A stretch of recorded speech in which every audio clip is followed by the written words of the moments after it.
Cards relegation unfortunately confirmed after today's game.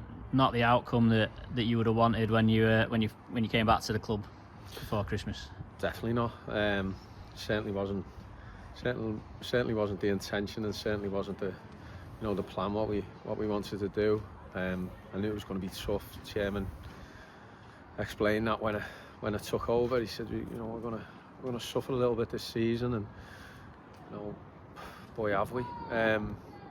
But probably today's game was probably about where the season's been. It was one mistake between the teams. First half, I thought we played really well. I thought we moved it well, and we found ourselves a goal down from it. Just a scuff clearance and a really good finish, I have to say, from Sinclair. Second half, again, it was a game of two halves in terms of where the game was played, just because of the conditions. But again, we haven't really done enough chances wise. But when I look at what we've had missing today in terms of attacking players, it's evident that that's going to happen when you look at the players that Curzon had on the pitch and had to come on. Probably the reason why they're up where they are in the league, and probably the reason why we are where we are in terms of we've got 3 defenders on the bench. So yeah, I mean, it was a fairly even game. I think to be fair, there's been probably a few games like that where you've certainly competed in the game, but again, it was just that toothlessness in attack that's cost you. Yeah, I think we probably had more attempts at goal in the first half than what they had in the second half. But like you say, the finish in the first half from Sinclair was the difference between the sides in terms of play. I thought we had some good play. I thought we moved it really well. I thought there was some. Again, I say the same thing. I've said the same thing for weeks and weeks and weeks. There's been some good individual performances because there's been. We've got some good players. We just haven't got. We haven't had just quite enough to make the fine margins favour ourselves. Yeah, you lost Josh Amos in the warm-up, and then Lee Williams went off in the first half, and you put Matty McDonald up front. I mean, to be fair to him, he put in a decent shift. Yeah, he did, and that was obviously where we. Josh had an injection in his knee in the week, and he was sore.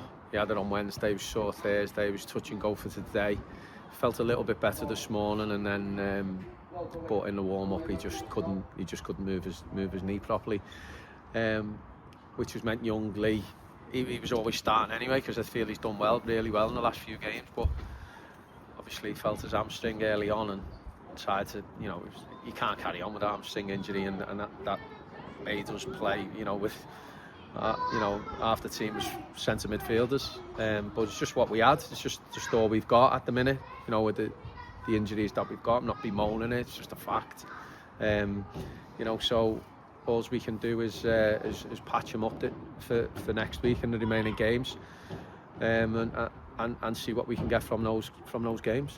Joe Rodwell Grant again had a decent game on the right. I mean, if he'd maybe found that form earlier in the season, playing wide on the right rather than through the middle, might have been a different outcome for him this season. Yeah, but a lot of the season decisions have been made on a needs must basis. Players playing out of position because we've had to, and that's just been a case of it. Signing players, young loans, and taking a chance on them because we've had to.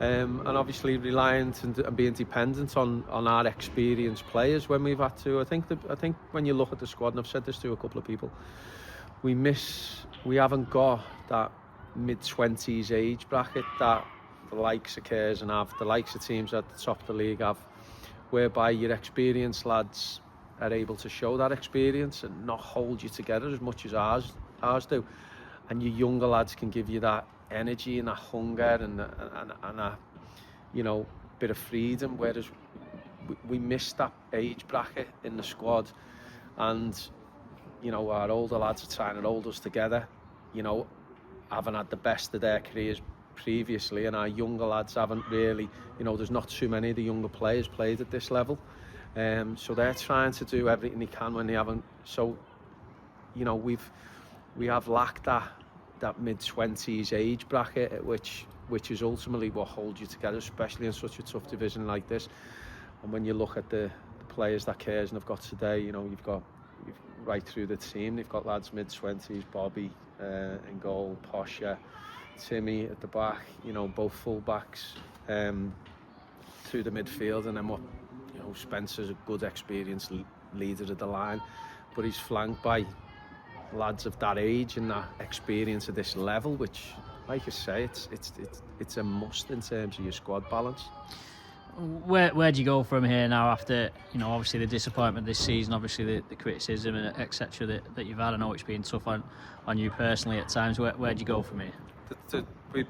We've already started planning for next season. We've already put a plan in place of what we're going to do, and we're certainly not going to be approaching next season in the division below disappointed. We're going to be looking to attack the division, and there'll be a lot of work going on in the summer, which is a must. But one thing that I will say is that every summer that I've had at this club, we've always put a squad together that has been competitive, to say the least, and always looking to be at the right end of the division. And this summer won't be any different to the previous one. So all the negativity that'll come my way, which is fair enough. My name's above the door. There's been a lot of keyboard warriors who know everything, which is fine. But you know, when it counts, you know, I'll be there. I'll stand up to it, and I'll make sure that the reaction's positive for next season.